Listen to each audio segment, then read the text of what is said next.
If you've ever wanted to take incredible photographs using nothing but your iPhone, an enormous part of that is the settings that you choose to shoot that photo with. That's what we're going to break down in this video. I'm going to showcase some of the best iPhone camera settings that you can use to take your photos from looking something that look a little bit like this to then something that might look a little bit like this. My name is Tom, I'm a professional photographer and videographer. I also do a whole ton of smartphone photography and mobile content creation. Before we get into the settings app, I just want to briefly talk about my iPhone. The iPhone that I'm using is the iPhone 15 Pro. It's been my daily phone since it came out. Because this is a newer Pro model iPhone, some of the things that I'm talking about will just relate to the iPhone 15 Pro and some of the other Pro iterations of phones, but I'm going to be talking about a whole bunch of things, a lot of which will be compatible with older devices if you happen to be using a slightly older iPhone. So without further ado, let's head into the settings application. You're going to scroll down until you find the camera settings. So the first few settings on this page relate to video. We're not going to be covering that in this video. On the iPhone Photography School's YouTube channel, there are some videos covering the best iPhone video settings, so you can check those out if you're interested. But the first one we're going to look at is formats. This page is extremely important because it's where you control actual file formats for the photos that you're taking, and also things like resolution, which of course is massively important when we're talking about things like phone photography because of these small sensor sizes available on these phones. So the first thing that you can see right at the top is camera capture, and I have this set to high efficiency because what this is going to allow us to do later is, for instance, on my iPhone 15 Pro, because you have available that beautiful 48 megapixel sensor, by choosing high efficiency, we're able to shoot in large 48 megapixel photos whilst actually the file size being much more efficient. If we used JPEG, which is the other alternative, those file sizes are going to be super large and will very, very quickly fill up your iPhone. If you're on an older device, you might want to keep this at most compatible instead of higher efficiency, because there is a very, very small quality trade-off between the high efficiency formats and JPEG. JPEG will be slightly better, but like I said, it is massively worth it in terms of a trade-off when we're working with the larger files like the 48 megapixel files out of the iPhone 15 Pro to stop it filling up your phone.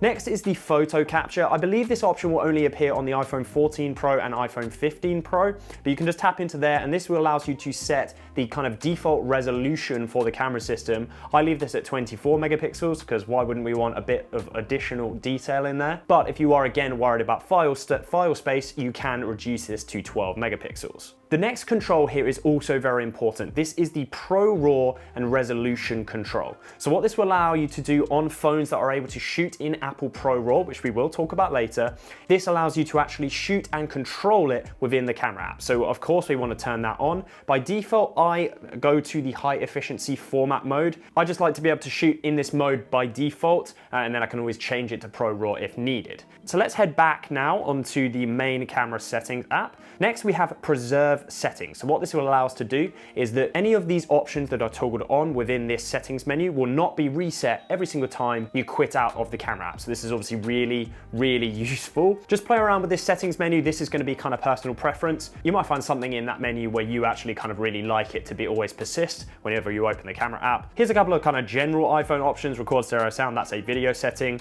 Use the volume up for burst. If you want to shoot burst photos, you can use the volume up button to do that, turn that there. I don't really shoot burst on my iPhone personally. Here's a couple of composition settings that will massively help you.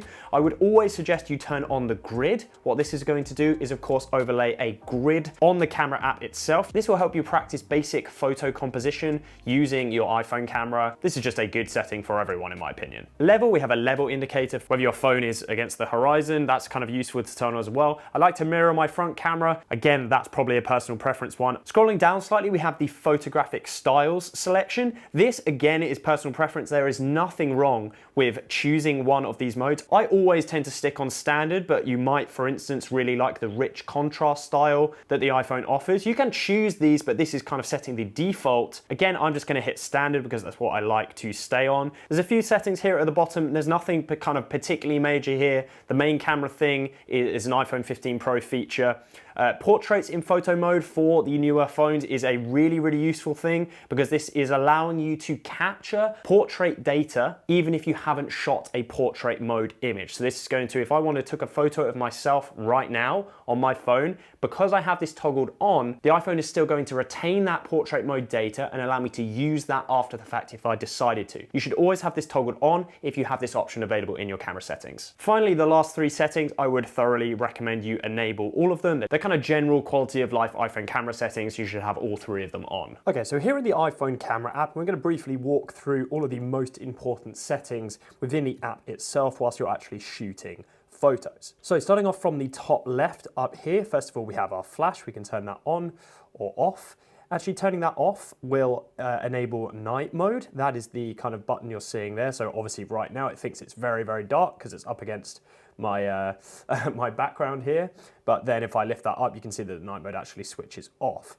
Then we have a setting to enable more settings along the bottom here. Again, you have an easier manual flash control, a night mode setting, the ability to turn on or off live photos, which are the photos that you can tap and hold down and actually capture some motion within your photo. There's also a control up here for live photos. This is another setting, quick way to customize the picture profiles that we spoke about earlier, so you can actually choose those dependent on the shot. So that's always a really nice feature to have. Here's the aspect ratio. You've got square, so you could shoot square if you wanted to. You can shoot in 9:16 or you can shoot in 4:3, which is the original aspect ratio and the one we're going to stick with. This is a manual exposure control where you can go up or down for the brightness of your image. I'm going to put that back to 0. You can see over here, this is the macro button that appears, and you can see that you are able to get macro shots manually. That is because you have the macro control setting on in the camera app. When you are near a subject, that button will appear and you're able to control this manually. I personally find this a far better option than doing it another way. So to get rid of that bar, we can also just swipe down as well. Of course, we have the other photography modes along the bottom. I would always stay in photo mode unless you're shooting something specific like a portrait or a panorama. And then we have the most important setting of the lot. This is the mode we spoke about earlier. You can see up here in the top right hand corner, it says HEIF Max at the moment. So you can turn that off and it will shoot in a low resolution image file. This is going to be the type of shooting that you'll be just doing walking around town, not really kind of too bothered about the images that you're shooting. You just want to shoot lots of photos on your phone and have them not take up a whole bunch of storage. You can tap this and on the 1x here, it will actually take a 48 full resolution megapixel photo. So that will allow you fantastic amounts of data in your image.